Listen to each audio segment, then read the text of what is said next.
J'ai fait une petite recherche et j'ai trouvé le commentaire d'un moine, un commentaire spirituel de Romains 5, 18 à 27.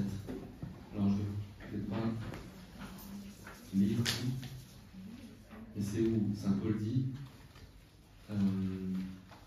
la souffrance du temps présent, les souffrances du temps présent sont sans proportion avec la gloire qui doit être révélée en nous. Si nous arrivons à faire silence, si nous parvenions un instant à éloigner la rumeur de nos passions ou de nos désirs insatisfaits, nous pourrions percevoir comme Saint Paul au cœur du monde, au cœur de l'histoire, un triple gémissement. Le premier n'a pas de voix et n'en aura jamais, c'est le gémissement de la création, faussé dès le début par le péché de l'homme, l'esclave des caprices de l'homme, ravagé, pollué et rendu stérile par l'égoïsme des hommes. C'est ce malheur originel de la création détournée par l'homme de son but que le vieux poète de la Genèse interprétait comme une malédiction de Dieu. Maudit soit le sol à cause de toi, Adam. Il produira pour toi épines et charbon. Mais ce gémissement de la création n'est pas désespéré. La création gémit tout entière et ne se résigne pas, car elle a quelque chose à attendre. Elle garde l'espérance.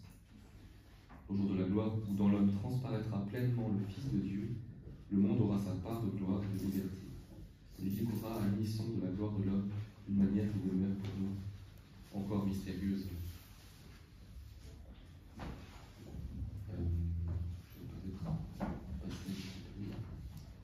Nous gémissons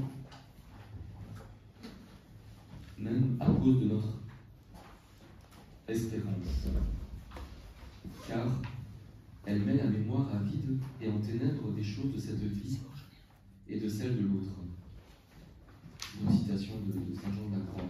Elle vide et sépare la mémoire de toute possession, parce que, dit Saint Paul, l'espérance est espérance de ce dont on ne jouit pas.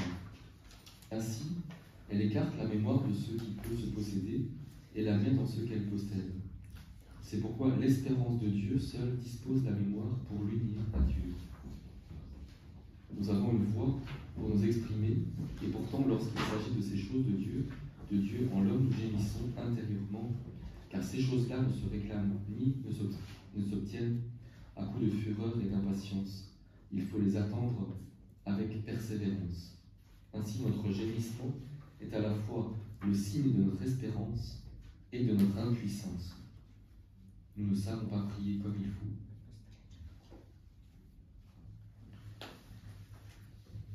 Mais l'Esprit de Dieu vient en aide à notre faiblesse. Cette faiblesse qui marque inévitablement notre témoignage en toutes nos entreprises missionnaires est liée en profondeur à notre condition de pèlerin et aux souffrances du temps présent.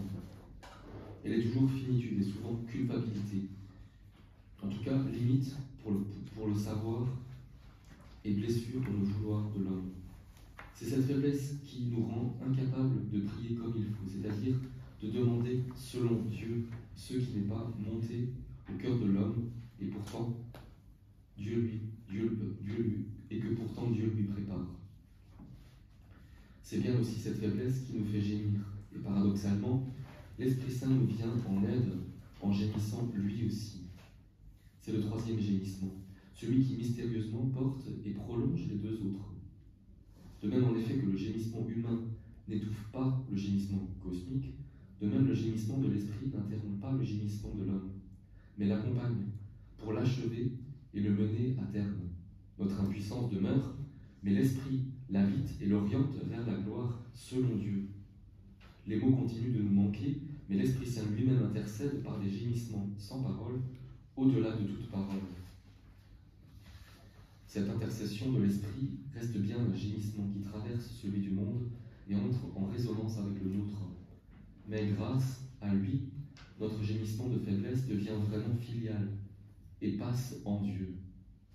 Toutes nos demandes impuissantes et gémissantes, notre souci multiple et notre quête inquiète du royaume confluent alors en une simple aspiration à la gloire selon Dieu.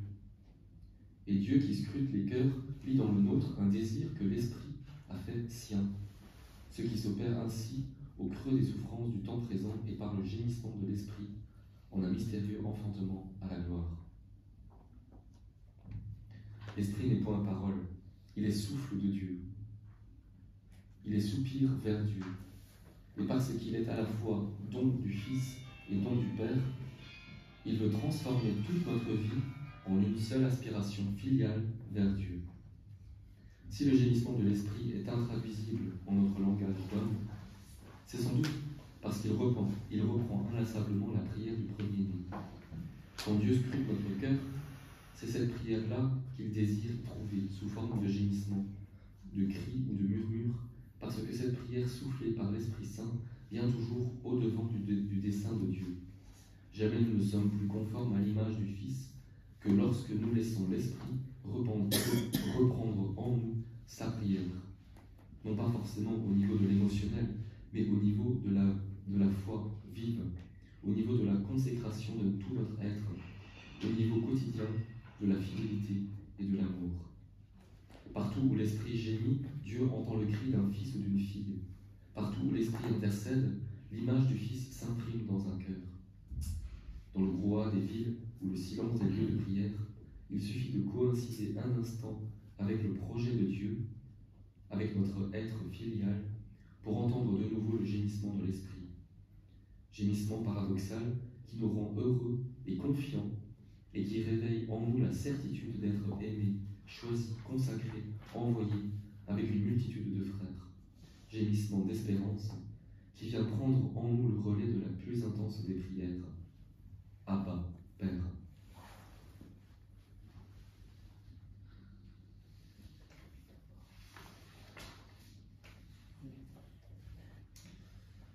Voilà.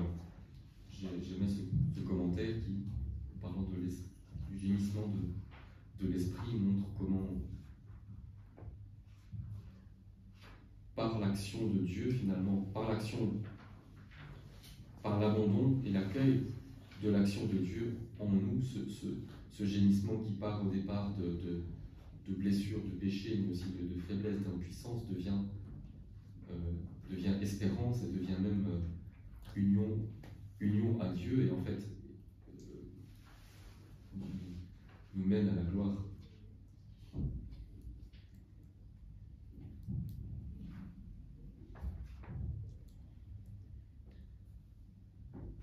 Alors on continue. Du livre du ciel, le tome 19, 3, le 2 mars 1926. Je me sentais opprimée et très réticente à ouvrir mon âme pour manifester ce que Jésus me dit. Ainsi j'aurais voulu me taire à jamais pour que plus rien ne soit révélé. Je me plaignais à mon doux Jésus en lui disant « Tu me délivrerais d'un poids énorme en me demandant de ne plus rien dévoiler de ce qui se passe entre toi et moi. J'en serais si heureuse. Ne vois-tu pas ma répugnance, l'effort que cela me coûte ?» Au même moment, mon toujours aimable Jésus, bougeant en moi, me dit « Ma fille, voudrais-tu enterrer la lumière, la grâce, la vérité, préparant ainsi la tombe à ton Jésus ?» Le silence qui entoure la vérité enterre la vérité, tandis que la parole la fait ressusciter. Elle fait réapparaître la lumière, la grâce, le bien, et plus encore. Car la parole de la vérité est issue du fiat suprême. La parole eut son chant divin au moment où, en prononçant le mot fiat, je fis apparaître la création.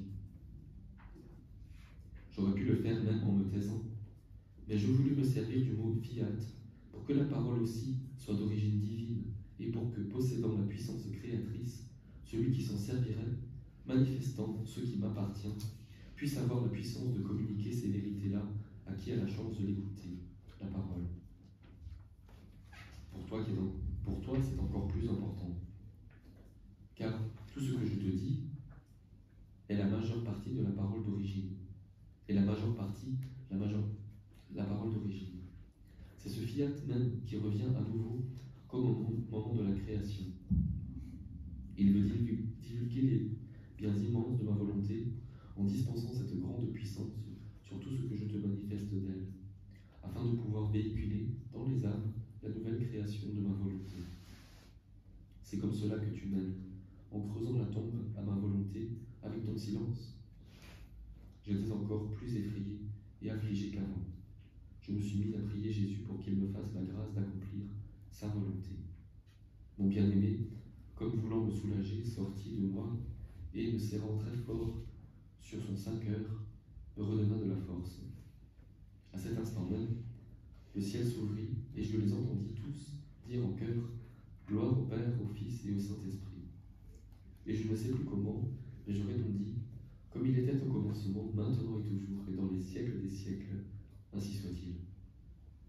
De quoi s'agissait-il? Dans le mot « Père », on pouvait voir la puissance créatrice ruisselant partout, tout conservant et donnant vie à tout. Rien que son souffle suffisait à garder intègre, beau et toujours neuf ce qu'il créait. Dans le mot Fils, on voyait toutes les œuvres du Verbe renouvelé, ordonné, prêt à remplir ciel et terre et à se donner pour le bien des créatures. Le mot Saint-Esprit investissait toutes choses d'un amour éloquent, œuvrant et vivifiant. Mais comment te dire? Mon pauvre esprit était immergé dans les béatitudes éternelles. Mon adorable Jésus, me rappelant à moi-même, me dit « Ma fille, sais-tu pourquoi on t'attribua la deuxième partie de la gloire? Ma volonté était en toi, c'était de toi d'amener la terre au ciel pour donner, au nom de tous, avec la cour céleste, cette gloire qui restera éternelle dans les siècles des siècles. Les choses éternelles, qui n'ont donc jamais de fin, existent uniquement dans ma volonté. Celui qui la possède communique avec le ciel, participant à ce qui se fait dans les régions célestes, comme en action avec les domaines du ciel.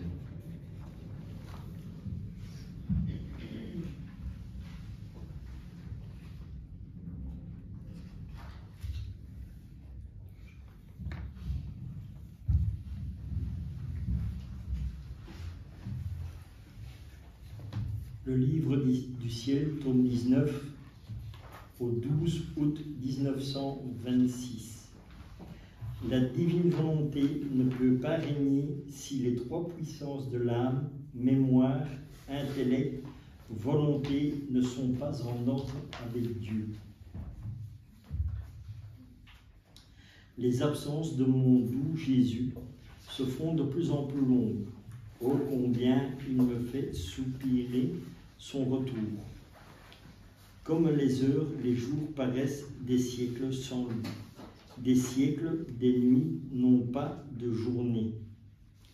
Pendant que j'attendais son retour impatiemment, il sortit de moi tel un éclair et me serrant contre lui, il me dit « Ma fille, l'homme fut créé par Dieu avec trois puissances, la mémoire, l'intellect et la volonté, afin de pouvoir être en liaison avec les divines personnes de la Trinité sacro-sainte. Ce furent les voies permettant de s'élever jusqu'à Dieu, telles des portes d'entrée, des pièces pour former le séjour perpétuel de la créature en Dieu et de Dieu en la créature. Ce sont les voies royales de l'un et de l'autre, des portes en or que Dieu mit au fond de l'âme pour que puisse entrer la suprême souveraineté de la divine majesté. La pièce sûre et inébranlable où Dieu devait faire son céleste séjour. Ma volonté, pour pouvoir former son règne dans l'intimité de l'âme, veut que ces trois puissances données à la créature, afin qu'elle s'élève à la ressemblance de son Créateur, soient en ordre avec le Père, le Fils et le Saint-Esprit. Ma volonté ne sortirait pas de ces domaines si ces trois puissances de l'âme n'étaient pas en ordre avec Dieu. Pouvant régner heureusement et selon sa nature, car étant en ordre avec Dieu, ces trois puissances mettent de l'ordre en elles-mêmes et en dehors d'elles. Le règne de la volonté de Dieu et celui de la créature ne seraient pas divisés, mais formeraient un seul règne. Donc, ce serait un seul domaine et un seul régime. D'autant plus que ma volonté ne peut pas régner là où il n'y a pas d'ordre et d'harmonie. Qualité inespérable et propriété indispensable des personnes divines. L'âme ne pourra jamais avoir de l'ordre en elle et être en harmonie avec son Créateur si elle ne garde pas ces trois puissances ouvertes, prêtes à recevoir les qualités ordonnées et les propriétés harmonisées de Dieu. Ainsi, ma volonté, trouvant les harmonies divines et l'ordre suprême du règne divin et du règne humain, n'en forme qu'un en y régnant avec sa pleine domination. Ah, ma fille, quel désordre dans les trois puissances de l'âme humaine! On peut affirmer qu'elles nous ont fermé la porte au nez en barricadant les voies pour nous empêcher de passer et ont coupé les communications avec nous afin que ce fût le cadeau le plus grand que nous fîmes à l'âme en la créant. Ces trois puissances devaient servir à comprendre celui qui l'avait créé, à grandir en sa ressemblance et une fois sa volonté transfusée dans celle de son Créateur, à lui donner le droit de la faire régner. Voilà pourquoi la suprême volonté ne peut régner dans l'âme si ces trois puissances, intellect, mémoire et volonté, ne se tiennent pas par la main pour pouvoir revenir à la finalité de sa création. Alors prie pour qu'elles reviennent dans l'ordre et l'harmonie de leur Créateur, afin que ma suprême volonté puisse régner triomphante. Ici, c'est vraiment un enseignement magnifique où le Seigneur nous montre à quel point nous sommes à son image. Parce que on dit nous sommes faits à l'image de Dieu, mais on n'en comprend pas la profondeur. Alors que le Seigneur nous a tout donné et que justement, il dit que nous devons avoir la mémoire, l'intellect et la volonté. Et tout ça, pourquoi? Pour être conforme à la divine volonté. C'est ça qui nous permet de vivre dans la divine volonté. Et de pouvoir dire au Seigneur, je te donne ma volonté en échange de moi ta divine volonté, parce que tout est déjà en nous. Et en plus, tout est accompli en nous. Mais tout nous est voilé parce que nous vivons dans notre volonté humaine. Et si nous parvenons vraiment à nous séparer et à renoncer vraiment à cette volonté humaine, nous aurons cette grâce de la divine volonté et tout deviendra parfait. Et comme Jésus dit, soyez parfaits comme votre Père est parfait aux cieux. En fait, la perfection, elle est en nous, hein. Mais c'est nous qui ne la voulons pas. Parce que nous faisons notre propre volonté. Alors que Dieu nous a donné la volonté humaine pour pouvoir accueillir la divine volonté. Et que la divine volonté vive dans notre volonté humaine. Mais si nous faisons vivre la volonté humaine de par nous-mêmes, et que nous agissons toujours par nous-mêmes, sans vouloir demander l'aide de Dieu, ça ne marchera pas. Et là, encore une fois, c'est de nouveau l'abandon à Dieu, en disant, Seigneur, je te donne ma volonté, en échange de moi ta divine volonté. Que ton amour, Seigneur, puisse agir en nous. Et c'est là que tout sera transformé.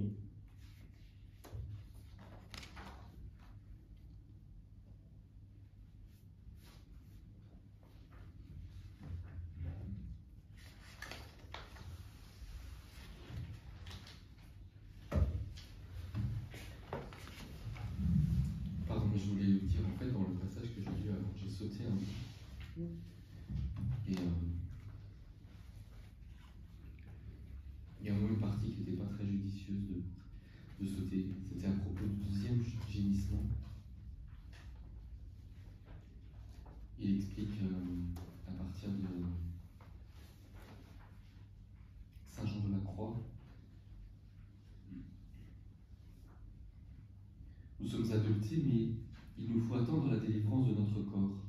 Nous possédons les prémices de l'esprit, mais ce n'est encore qu'un acompte sur la vie éternelle.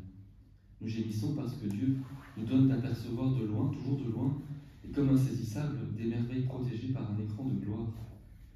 Et ce que nous saisissons par grâce de sa présence ravive notre impatience de la rencontre définitive. Où es-tu caché, ami, toi qui me laissa dans les gémissements, écrit saint Jean de la Croix, qui commente aussitôt, c'est l'absence du bien-aimé qui cause un gémissement continuel chez celui qui aime, car, n'aimant rien que lui, il ne trouve en rien du repos et du soulagement. À cela, on reconnaît celui qui aime véritablement Dieu. Il ne se contente pas de quelque chose qui soit moins que Dieu. Au-dedans de notre cœur, nous avons le gage, nous sentons ce qui nous peine, et c'est l'absence. C'est bien là le gémissement que nous avons toujours en ressentant l'absence de l'ami, principalement lorsque, ayant goûté quelques douces et savoureuses communications de lui, nous demeurons arides et seuls, disant, pareil au cerf, tu as fui, m'ayant blessé, après toi je sortis, criant, tu étais parti. Voilà.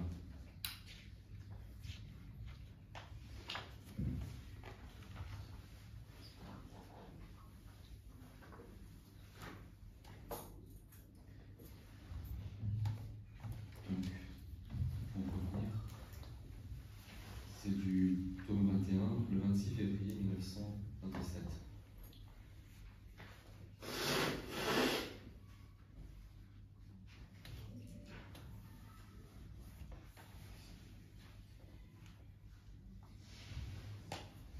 Là où règne ma volonté, elle forme 3 cordes d'or pur. La divine volonté apparaît dans toute la création. En attendant son retour, mon aimable Jésus me fit souffrir. Oh, comme ma petite âme se languit de lui, et à quoi serait-elle réduite sans lui? Elle est comme une terre sans eau et sans soleil, qui meurt de soif dans une obscurité si grande que je ne sais où faire un pas pour retrouver le seul qui puisse me donner de l'eau, étancher ma soif, et faire que le soleil se lève pour éclairer mes pas, afin de pouvoir trouver celui qui m'a quitté. Ah, Jésus, Jésus, reviens. Ne sens-tu pas mon cœur qui bat en toi, qui appelle et peine à battre sans ce qui le fait vivre et qui n'a plus la force de t'appeler? Je disais tout cela. Mon très grand bien, Jésus, se manifesta à moi et me fit voir 3 cordes. Elles étaient assemblées et fixées dans les profondeurs de mon âme. Ces cordes descendaient du ciel où elles étaient reliées à 3 cloches. Je voyais Jésus comme un petit enfant qui, avec des grâces infinies, tirait très fort sur ces cordes qui résonnaient alentour.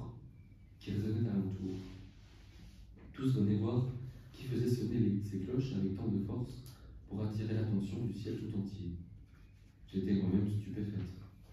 Jésus me dit, ma fille, dans l'âme où règne ma volonté, il y a 3 cordes d'or pures qui descendent de la puissance du Père, de la sagesse du Fils et de l'amour du Saint-Esprit.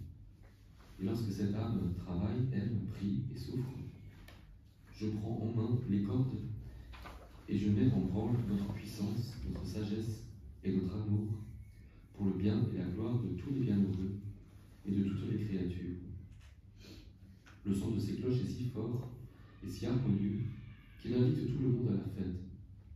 C'est pourquoi chacun accourt pour célébrer ton acte.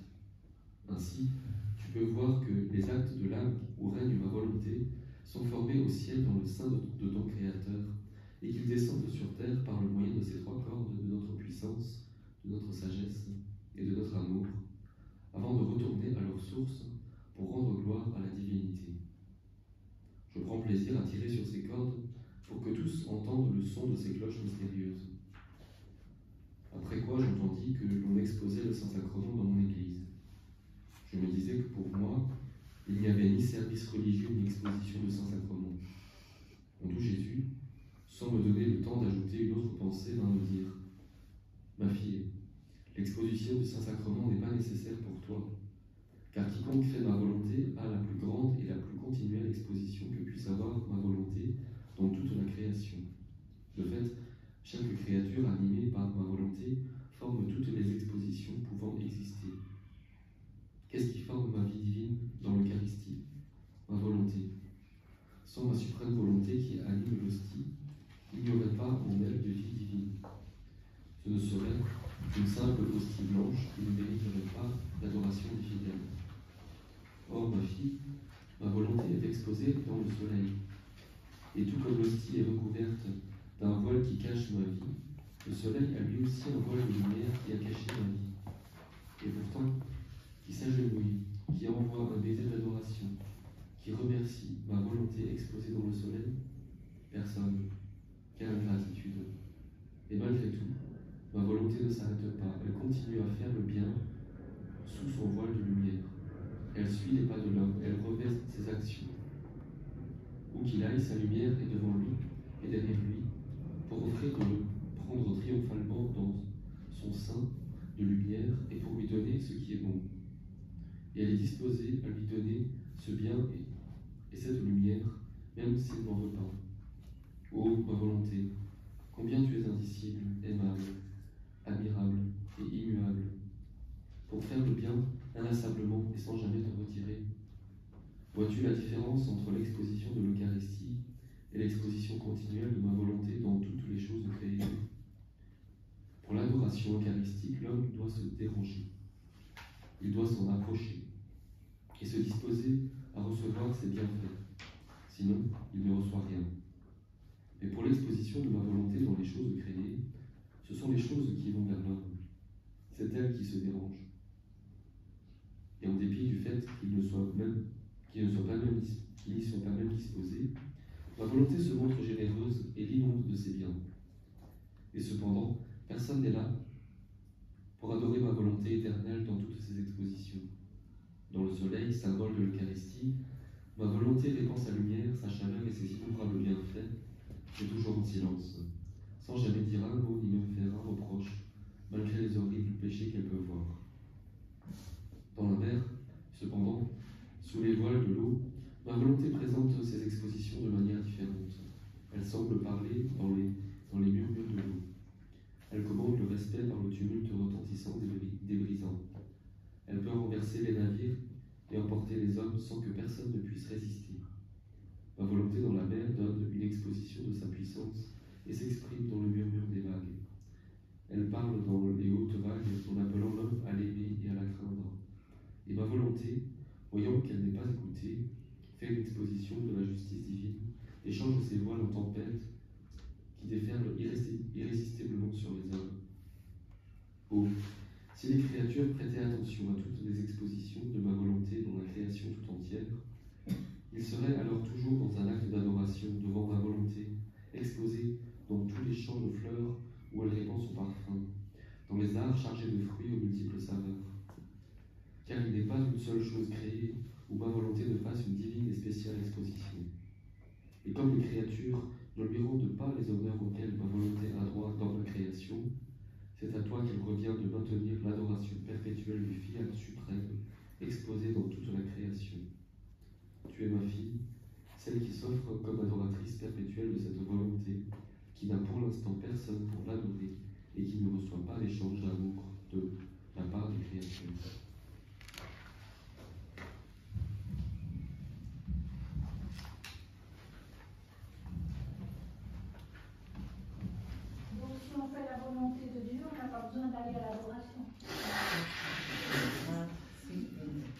À l'heure actuelle, nous avons toujours besoin d'aller à l'adoration, d'aller à la Sainte Eucharistie, de suivre les sacrements du Seigneur, parce que nous n'avons pas encore cet état de conscience de vivre pleinement dans la divine volonté. Donc c'est un apprentissage. Tant que nous avons la grâce, parce que c'est vraiment une grâce que le Seigneur nous donne d'avoir tout, la Sainte Eucharistie, les sacrements et tout ça, profitons-en. Mais par exemple, et là c'était vraiment un bon exemple que le Seigneur nous a donné, quand il y a eu par exemple le temps du Covid, eh bien, moi j'ai eu plein de personnes qui me téléphonaient en disant « Oui Richard, mais c'est dur parce que j'ai pas la messe, j'ai pas l'Eucharistie, j'ai pas ci, j'ai pas là. » J'ai dit « Mais comment c'est possible? Si vous vivez dans la divine volonté, vous n'avez pas ces manques. Puisque vous vivez en permanence avec Dieu. Et si vous avez des manques, ben ça veut dire que vous n'êtes pas dans la divine volonté. Et à l'heure actuelle, on ne peut pas dire qu'il y a quelqu'un qui vit pleinement dans la divine volonté. Maintenant, c'est possible, je ne sais pas. C'est possible qu'il y a des gens qui vivent pleinement dans la divine volonté. Dieu seul le sait. Mais voilà, il viendra des temps encore compliqués où voilà, le Seigneur permettra aussi qu'il n'y aura plus la messe ou qu'il n'y aura pas les sacrements. À ce moment-là, vous verrez. C'est pour ça que le Seigneur veut absolument que l'humanité connaisse la divine volonté. Maintenant, quand nous prenons le Covid qui est passé, si on fait attention, donc on n'avait pas de messe ni quoi que ce soit, on a quand même eu la grâce et beaucoup de personnes le reconnaissent. Nous avons eu le Père Dominique Duthène qui a fait découvrir la divine volonté. Si vous faites quand même attention, ça a fait un fameux boom pendant tout ce confinement, quoi. Parce qu'on ne savait plus avoir de messe, on ne savait plus avoir les sacrements, mais lui, il s'est quand même donné la peine de faire les messes via Internet. Et a commencé à parler de la divine volonté. Vous pouvez regarder maintenant un peu partout, ça a quand même fait un effet incroyable, quoi. Et c'est là qu'on voit où Dieu agit. Maintenant, moi c'est ce que je dis, je vais à la messe comme toute personne.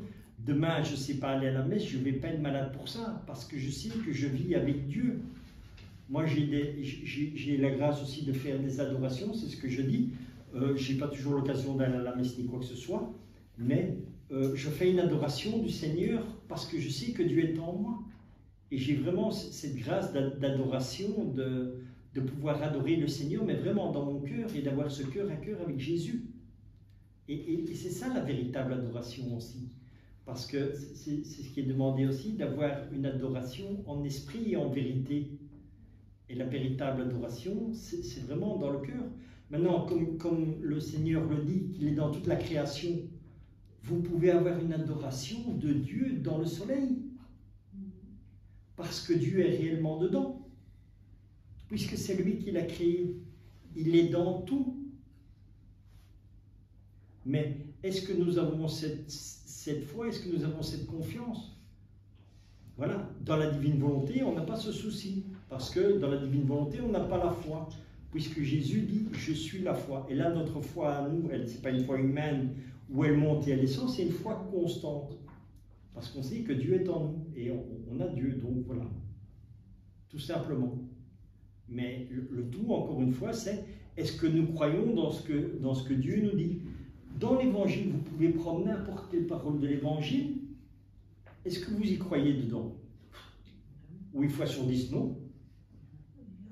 Quand Jésus est tenté à la fin du carême, quand Satan vient et qu'il lui dit, si tu es le Fils de l'homme, dis à ces pierres de se changer en pain, et il le fera. Qu'est-ce que Jésus répond?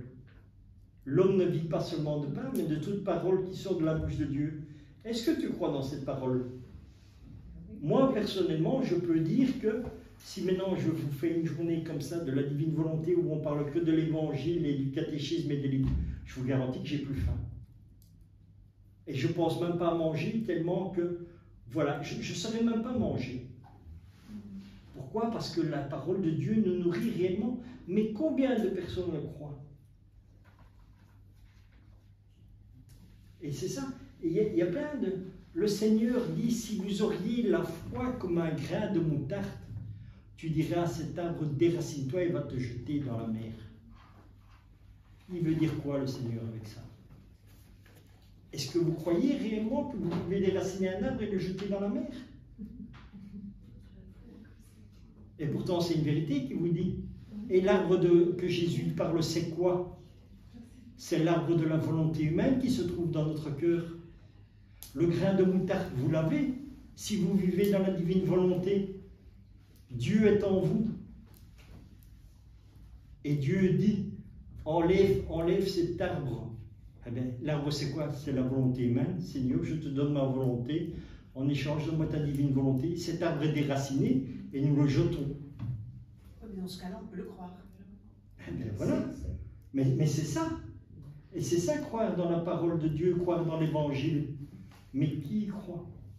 On le prend trop littéralement. Après qu'un réel arbre puisse se jeter par notre foi, c'est vrai que j'ai jamais vu ça, et même dans la Bible, Jésus n'a pas fait ça, mais il a fait plus grand encore. Mais parce que Jésus, justement, te parle que cet arbre, c'est la volonté humaine. Alors très souvent, c'est allégorique, alors c'est des images. C'est comme est-ce que Ève a été tentée par un serpent? Ah, mais moi je crois. Est-ce qu'elle a mordu dans une pomme? Oui. Voilà. Mais c'est symbolique. Voilà, exactement. Et c'est pour ça que je dis, nous pouvons avoir une compréhension de la parole de Dieu quand nous connaissons Dieu. Quand tu vas connaître Jésus à travers l'évangile, à travers la prière, et maintenant surtout grâce à la divine volonté, c'est ça qui va t'éclairer sur tout le reste. Ouais. Donc à ce moment-là, tu vas commencer à comprendre, et c'est ça. Jésus le dit, combien de fois il ne le dit pas? Avant que vous ayez demandé, vous l'avez déjà reçu. On a vu dans les textes aujourd'hui, quand on a parlé, que je vous ai dit, regardez déjà qu'on a tout avant de le demander à Dieu. Alors pourquoi est-ce qu'on est encore là en demandant, Seigneur, je veux ça ou je veux ça? Le Seigneur te dit que tu l'as déjà reçu. Mais tu n'en es pas conscient si tu ne crois pas. Tu vois? Vous êtes sauvé par le baptême. Donc, Dieu, tu es racheté par ton baptême. Et puis tu vas te dire, est-ce que je vais arriver au paradis? Pourquoi est-ce que tu doutes? Alors que Dieu te dit, tu es sauvé par ton baptême.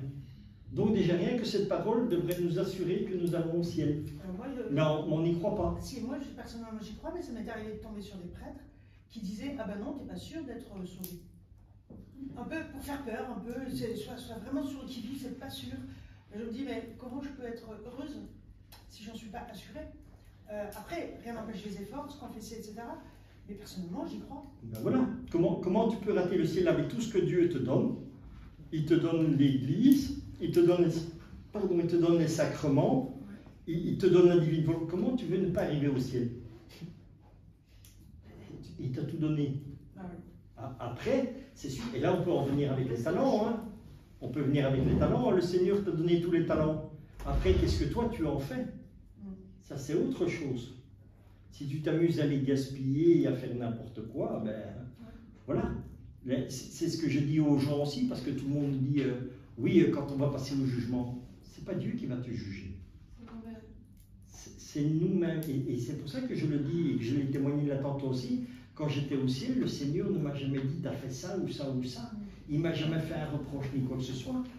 Il m'a fait prendre conscience quand j'ai été au sacrement de réconciliation. C'est là que j'ai eu, comme on dit, l'éclaircissement. Donc voilà.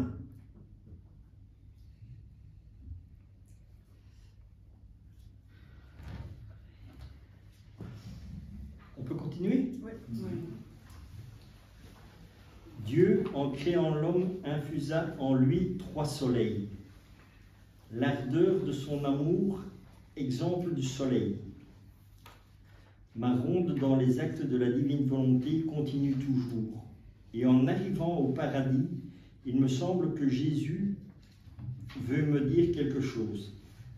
Les souvenirs, l'endroit où il a créé l'homme, sa volonté créatrice, ses manifestations d'amour, les prérogatives, la beauté avec laquelle il a créé l'homme, les biens, la grâce avec laquelle il l'a enrichi, sont les plus doux et les plus chers souvenirs de son cœur paternel, et il les submergé d'amour. Et pour donner libre cours à ces flammes, il veut parler de ce qu'il a fait en le créant. Si bien qu'en écrivant, je sens son cœur qui bat très fort. Commençant avec joie, il me saute au cou et en m'embrassant avec énormément d'affection, il s'enferme dans mon cœur comme s'il était blessé par l'ardeur de l'amour qui fut le sien dans la création. Et en adoptant une attitude de fête mêlée de tristesse, il veut être le spectateur de ce que je suis sur le point d'écrire. Et Jésus me dit, ma fille, combien de nos prodiges ont concouru à créer l'homme? Par notre souffle, l'âme a été infusée en lui, et dans l'âme, notre bonté paternelle infusa 3 soleils, par lesquels furent formés en l'âme le jour perpétuel et resplendissant qui ne connaît jamais la nuit. Ces 3 soleils ont été formés par la puissance du Père, par la sagesse du Fils et l'amour du Saint-Esprit. Étant formés dans l'âme, ces 3 soleils restent en communication avec les 3 personnes divines, de sorte que l'homme possédait la voie par laquelle il pouvait monter jusqu'à nous, et nous possédions la voie par où descendre en lui. Ces 3 soleils sont les 3 puissances, l'entendement, la mémoire et la volonté. Tout en étant distinctes entre elles, elles se tiennent par la main et arrivent à former une puissance unique, symbole de notre adorable Trinité.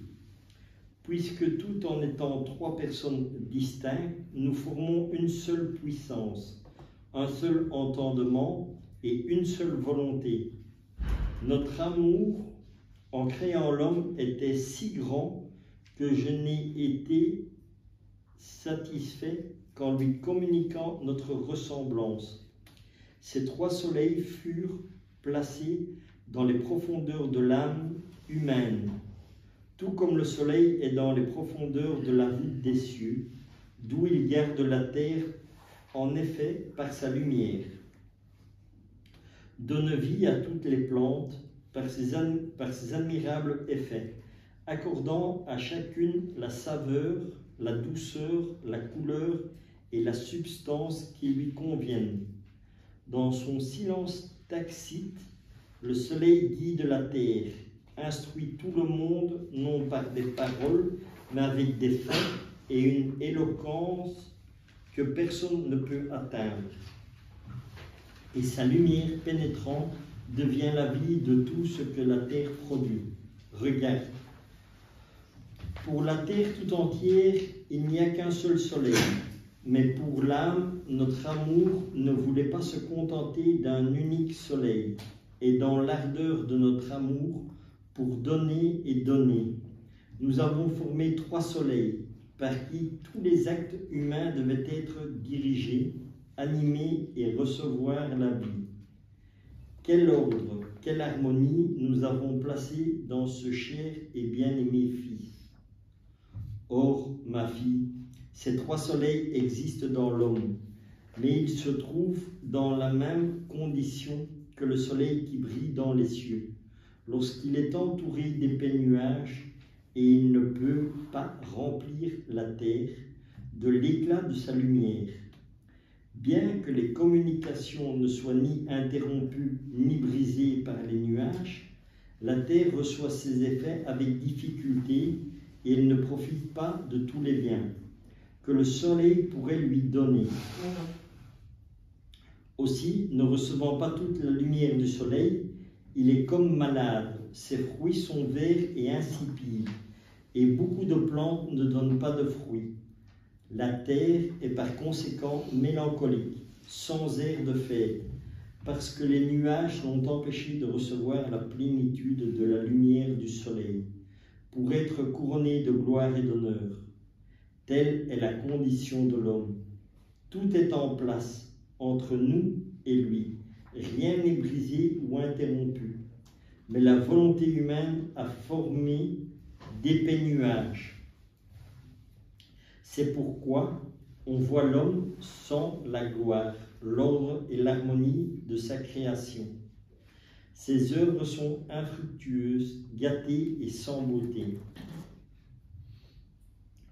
Ses pas sont incertains. On peut dire qu'il y a un pauvre malade, et c'est parce qu'il ne se laisse pas diriger par les 3 soleils qu'il possède dans son âme. C'est pourquoi, en venant régner, la première chose que ma volonté viendra rabattre, c'est la volonté humaine. En soufflant, elle dispersera les nuages et l'homme se laissera alors diriger par les 3 soleils qu'il possède dans les profondeurs de son âme et qui détient notre communication. Notre volonté s'élèvera alors immédiatement jusqu'à notre origine et tout sera fête et gloire pour nous et pour lui. Donc, c'est clair, limpide. Voilà. Donc, tout est en nous, nous avons tout, mais notre volonté même met tout dans les ténèbres. Voilà. Et au plus, nous donnons notre volonté en faisant ça chaque jour et en demandant de mettre tous nos actes dans la divine volonté. Au fur et à mesure, tous ces nuages disparaissent. C'est ça qui fait que chaque personne va changer. Et c'est ce que je dis. L'unité, que ce soit dans l'Église ou même entre les peuples, ne se fera pas humainement. Parce que humainement, nous resterons toujours sur nos positions. Mais si nous faisons vraiment la divine volonté, que nous désirons vraiment vivre dans la divine volonté, c'est tout ça qui nous unira. L'unité des chrétiens dans le monde entier, de toutes les églises, il y aura cette unité qui va revenir parce que la divine volonté va toucher le cœur de chaque être humain. Que vous soyez catholique, protestant, orthodoxe, tout ce que vous voulez, quand les personnes entendront parler de la divine volonté, ce mot divine volonté, c'est l'amour de Dieu. Et l'amour de Dieu va toucher le cœur de chacun. Parce que nous sommes tous créés par Dieu. C'est bien détaillé dans les deux textes que nous venons de lire. Jésus dit, je t'ai insufflé la vie. Et vous êtes à notre ressemblance. Donc ça veut dire que quand Dieu insuffle la vie en nous, c'est l'amour qui commence à faire vivre. Et l'amour peut vivre et se déployer, comment? Quand nous donnons notre volonté à Dieu. Et Dieu sait agir puisque la matière est en nous. Donc, tout est en nous, donc le Seigneur peut agir. Le tout, c'est de le laisser agir, de nous abandonner, d'abandonner notre volonté à Dieu. Et c'est ça qui va changer. Et ça, vous le constaterez au fur et à mesure. Déjà, vous pouvez regarder maintenant. Si vous prenez, ça fait combien de temps qu'on fait à peu près ici la divine volonté? Ça fait à peu près 6-7 mois. Eh bien, prenez un temps chez vous de réflexion et dites, qu'est-ce que la divine volonté a changé dans ma vie? Vous allez être surpris. Parce qu'il y a plein de choses que la divine volonté a déjà changé en vous, sans que vous vous en rendiez compte même. Parce que le but, c'est quoi? C'est ne pas de se glorifier. Au contraire, ça nous plonge toujours plus dans l'humilité. Mais si on fait, comme on dit, un examen de conscience, on va se dire, wow, le Seigneur, il y a ça que je ne fais plus, il y a ça qui a plus. Je suis rentré dans une paix, je sens un amour différent, une compréhension différente. Je me dispute moins avec mon mari ou mon épouse, ou avec mes enfants, je suis moins agressif. Je suis moins agressif au volant, et tout ça, ce sont des fruits de la divine volonté. Et tout ça se fait, et ça va à quelle vitesse cela va? Eh bien, à la place que nous laissons à Dieu pour agir. Au plus nous disons, Seigneur, je te donne ma volonté, et que ta volonté agisse en moi. Voilà. Jésus dit, l'intention suffit, ne vous cassez pas la tête, je fais le reste. Parce que nous ne sommes capables de rien. Mais Dieu, au fur et à mesure, fait grandir son amour en nous.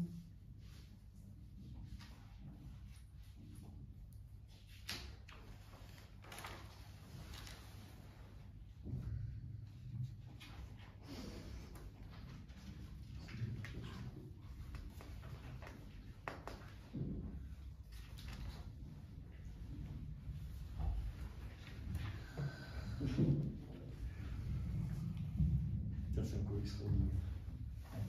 Tome 24, le 29 juillet 1928. Signification de la bénédiction et du signe de la croix. Les jours deviennent plus longs et plus amers à cause de la privation de mon doux Jésus.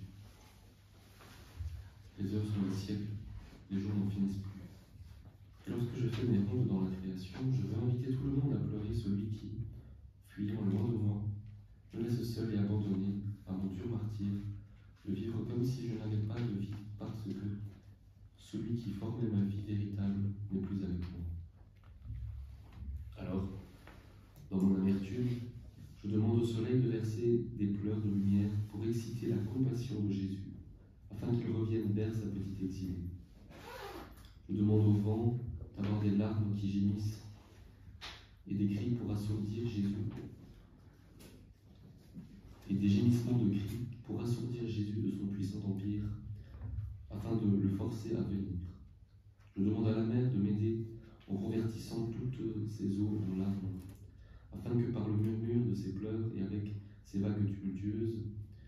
puisse créer un tumulte dans son divin cœur, et qu'il se résolve rapidement à me rendre sa vie, mon tout. Mais qui peut dire toutes mes sottises? Je cherchais l'aide de tout pour faire venir mon Jésus. Mais il ne voulait pas. Et je continuais ma ronde dans son adorable volonté, et suivant tous ses actes, lorsqu'il était sur terre, je m'arrêtais alors que Jésus était en train de bénir les enfants, de bénir sa céleste maman, de bénir les foules, etc. Et je priais Jésus de bénir sa petite fille qui en avait tant besoin. Et lui, se manifestant en moi, levant la main pour me bénir, me dit « Ma fille, je te bénis de tout mon cœur, dans ton âme et dans ton corps, que ma bénédiction soit la confirmation de notre ressemblance en toi. Ma bénédiction confirme en toi ce que la divinité a fait dans la création de l'homme, c'est-à-dire notre ressemblance. Tu dois savoir qu'au cours de ma vie mortelle, en tout ce que j'ai fait, j'ai toujours béni. C'est le premier acte de la création que j'ai rappelé sur les créatures, et afin de les confirmer, j'ai invoqué le Père, le Verbe et le Saint-Esprit. Ce sont les sacrements mêmes qui sont animés par ces bénédictions et invocations. Ainsi, en appelant la ressemblance du Créateur dans les âmes, ma bénédiction appelle aussi la vie de la divine volonté pour qu'elle revienne comme au commencement de la création pour régner dans les âmes, car seule ma volonté a la vertu de peindre en elle distinctement la ressemblance de qui les a créées, de la faire connaître et de la préserver avec ses vivantes couleurs divines. Tu vois donc ce que signifie la bénédiction. Elle est la confirmation de notre œuvre créatrice, car l'ouvrage que nous faisons une fois est si plein de sagesse, de sublimité et de beauté que nous aimons le répéter toujours. Et si notre bénédiction n'est rien d'autre que le soupir de notre cœur, qui voit son image restaurée dans les créatures, ainsi que la répétition de notre confirmation de ce que nous voulons faire, le signe de la croix que l'Église enseigne aux fidèles n'est rien d'autre que la demande de notre ressemblance de la part des créatures. Ainsi, faisant écho à notre bénédiction, il répète « Au nom du Père et du Fils et du Saint-Esprit ». Par conséquent, sans le savoir, l'Église et tous les fidèles s'harmonisent avec le Créateur éternel et tous veulent la même chose, Dieu, en bénissant et en prononçant les paroles Père, Fils et Saint-Esprit, veut donner sa ressemblance. La créature le demande par le signe de la croix qu'elle fait en prononçant les mêmes paroles.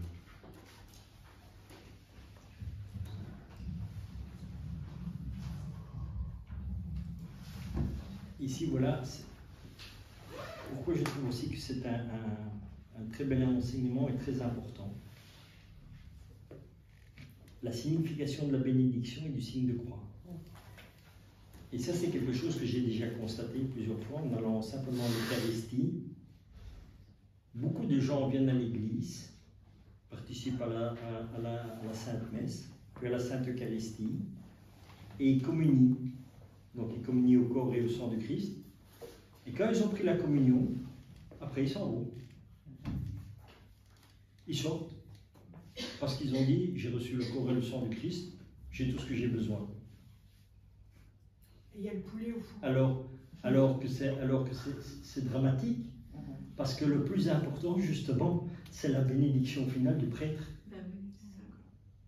Tant que le prêtre ne donne pas la bénédiction finale, si vous allez à l'Eucharistie, à la messe et hop, vous sortez comme ça sans la bénédiction. Autant rester chez soi, il ne faut même plus aller à l'église. Parce que vous avez raté le principal. Le principal, d'ailleurs le Seigneur le dit ici, je prononce les paroles, le Père, le Fils et le Saint-Esprit. La bénédiction du prêtre est la chose la plus importante que nous puissions recevoir. J'ai un témoignage sur ça, j'ai vécu, j'étais à une messe, il y avait deux gars devant moi, parquet, costaud, veste cuir noir, enfin voilà, très sympathique. J'étais juste derrière, je les observais bien, et à chaque fois quand le prêtre faisait le signe de croix, il s'abaissait tout le temps comme ça pour esquiver les signes de croix du prêtre. tellement que c'est puissant, quand le prêtre dit au nom du Père et du Fils et du Saint-Esprit, les ennemis qui sont vraiment les agents du diable, ça baisse, parce que s'ils se prennent le signe de croix en plein face, eh ben, ils sont pas bien.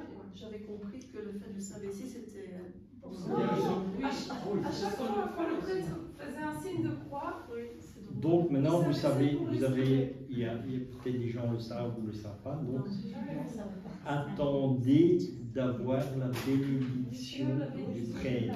Et puis même qui sortent. Et voilà. Et pourquoi? Parce qu'en donnant la bénédiction sur les fidèles, il nous donne la grâce d'apporter la bénédiction là où nous marchons. C'est pas que nous, on va commencer à les bénir les gens, non, non. La bénédiction est sur nous et elle se propage sur chaque personne. Parce que n'oublions jamais que nous sommes tous frères et sœurs en Christ. Donc le Seigneur ne va pas bénir un de ses enfants et pas les autres. il bénit tous. Donc, même sans que nous disions quelque chose ou que nous faisions quelque chose, le fait que nous passons, la bénédiction de Dieu se répand sur les personnes aussi. Et ça, les ennemis le savent. Les gens qui travaillent avec le diable, qui sont des choses très mauvaises, ils le savent tout ça. Ils savent l'importance du signe de croix, de sa puissance. Et c'est pour ça qu'ils font tout pour l'esquiver. Vous ne voyez jamais un ennemi recevoir les signes de croix du prêtre comme ça en plein face. Hein. Il s'abaisse ou il esquive d'une autre manière, mais parce qu'ils connaissent tous ces... Mais de toute façon, à partir du moment, il faut bien que vous preniez conscience aussi que la bénédiction, vous pouvez faire ce que vous voulez. À partir du moment où le prêtre lève la main et qui donne la bénédiction, le sang du Christ se répand dans toute l'Église en fait. Donc que vous soyez couché, debout, tout ce que vous voulez, elle vous touche. Même à la messe à la télé. Oui, bien sûr, même une messe à la télé. Mais quand nous avons la grâce de pouvoir assister à la messe, il faut y aller. Quoi. Là, voilà quoi. Mais, et c'est ça que je dis, il faut bien prendre conscience de la puissance de la bénédiction, parce que les gens ne réalisent pas que quand le prêtre fait la bénédiction, le sang du Christ est répandu dans toute l'Église. De la même manière que moi je ne connaissais pas non plus, et c'est des temps liturgiques où les prêtres invoquent l'Esprit Saint. Je disais au Seigneur, mais quelle est la différence entre quand moi je demande l'Esprit Saint, que j'invoquais l'Esprit Saint, donc c'était avant que la divine volonté, et le prêtre.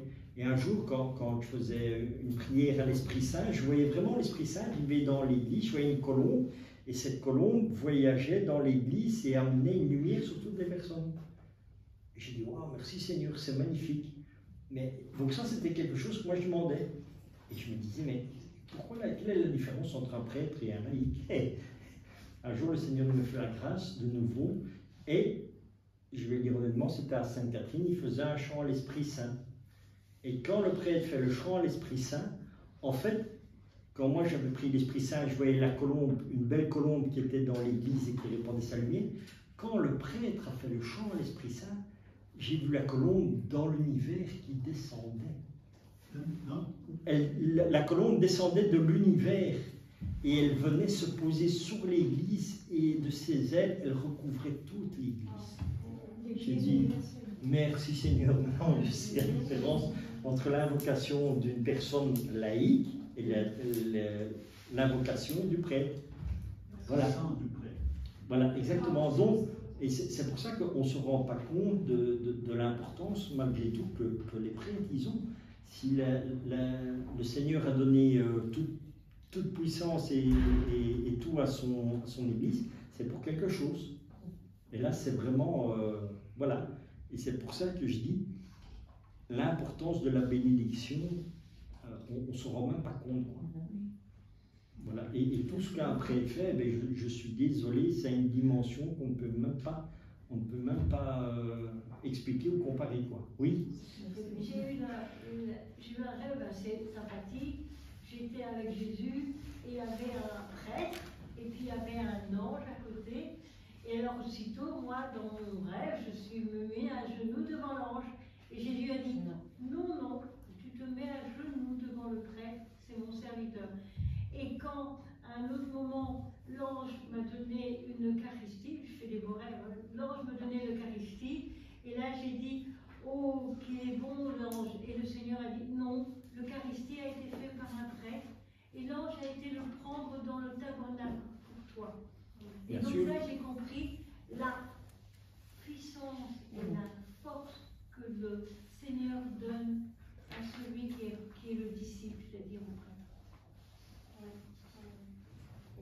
Et cette puissance et cette force, il peut la réclamer pour continuer sa mission.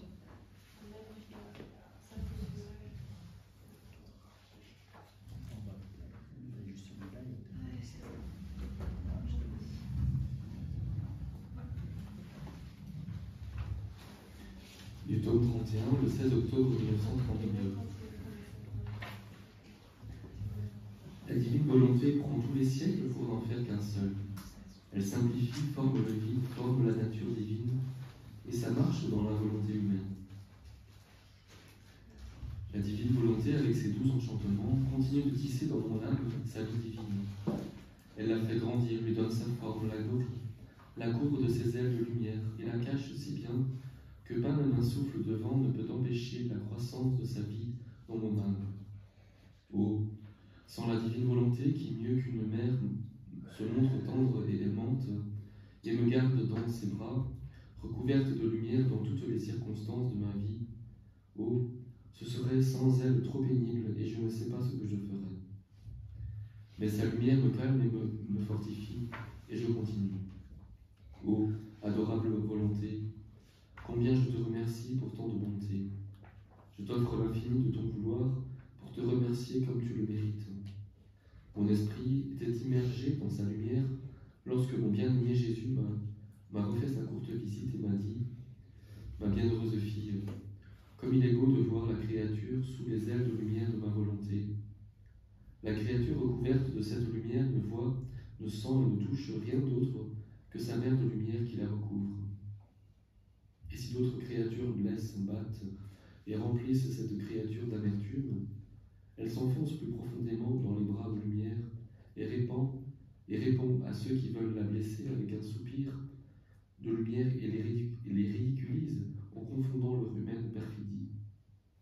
Ô puissance de ma volonté opérante, elle échappe à tout, elle triomphe de tout, et avec sa lumière, elle forme son trône de gloire impériale dans l'âme qui lui donne la liberté d'agir. Tu dois savoir que sa puissance est telle qu'elle prend tous les siècles pour n'en faire qu'un seul. Son règne s'étend partout, et tous les actes bons des créatures ne sont rien d'autre que des atomes qui, réunis ensemble, ne forment qu'un acte. Ils reconnaissent son pouvoir et se prosternent à ses pieds. Ils forment la gloire et l'adoration des générations humaines de cette volonté suprême. Le soleil en est un symbole qui n'est rien d'autre que des atomes de lumière qui, assemblés, forment le soleil qui donne la lumière à la terre.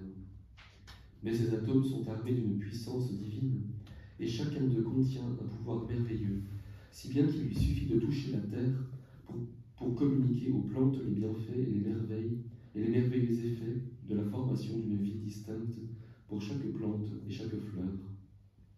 De la même manière, les actes de créature, bien qu'ils soient des atomes, contiennent le merveilleux pouvoir de ma volonté. Par conséquent, ils sont remplis de merveilleux effets. Tu dois savoir que lorsque la créature est disposée à accomplir un acte dans ma volonté l'arme de sa puissance et le simplifie. Elle forme le vide, forme la nature divine dans la volonté humaine, et, victorieuse, ma volonté forme sa vie dans la volonté de la créature. Elle va toujours de l'avant et ne s'arrête que si la volonté humaine lui barre la route en faisant sa propre volonté et non la mienne. Quelle offense que de barrer la voie de mon vouloir dans la volonté de la créature. J'ai créé les créatures afin d'avoir ces chemins dans la volonté humaine, pour les parcourir continuellement et y avoir mon acte agissant. Et quiconque obstrue ma route veut arrêter la continuation de ma création, entrave mes pas et me lie les mains pour m'empêcher d'agir. Oh, ne pas faire ma volonté semble peu de choses, et pourtant, c'est la plus grande des offenses, et elle crie vengeance devant ma divine majesté, pour les pauvres créatures, spécialement lorsque l'on sait que ma volonté veut une œuvre ou un sacrifice. Ne pas faire ma volonté, c'est se saisir de la vérité, ce qui est un péché contre le Saint-Esprit qui crie vengeance devant Dieu. Connaître ma volonté et ne pas l'accomplir, c'est fermer le ciel, rompre les relations divines et ne pas reconnaître le divin mandat que chaque créature a l'obligation de connaître et auquel elle doit se soumettre, serait-ce au prix de sa vie. Par conséquent, sois attentive, adore ma volonté et ce que j'ai disposé pour toi, si tu veux rendre ton Jésus heureux. Voilà, là, tantôt vous demandiez un exemple de qu'est-ce qu'un péché contre l'Esprit Saint. C'est clair et net. Ne pas faire ma volonté, c'est se saisir de la vérité, ce qui est un péché contre le Saint-Esprit. J'ai pas compris, se saisir de la vérité, ça veut dire quoi? Quelle est la vérité? C'est de ne pas la vouloir. Ah, Donc ceux qui sont obstinés. Et la vérité, c'est quoi? La vérité, c'est Jésus. Parce que Jésus dit, je suis le chemin, la vérité et la vie. Et l'amour. Et l'amour. Voilà, donc c'est simple et c'est clair.